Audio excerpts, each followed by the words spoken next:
They tried to limit us. They tried to fit us into their ideas and their plans for the future. But while they were busy telling us which path to take, we were forging the path itself. While they told us intelligence lay only in our heads, we were unleashing the genius waiting in our hands.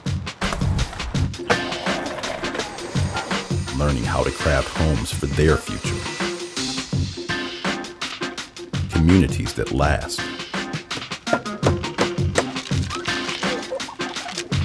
While they were teaching us their limits, their obligations, their formulas for success, we were creating worlds without end. Because we were not made for such limits.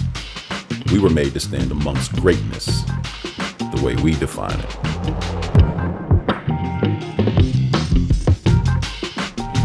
We don't sit alone at a desk.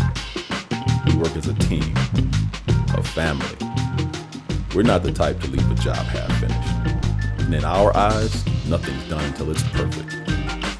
We didn't just want a job, we wanted a career. A place where advancement was part of the daily routine. So when opportunity knocked, we took it. Maybe it's time for you to start your life.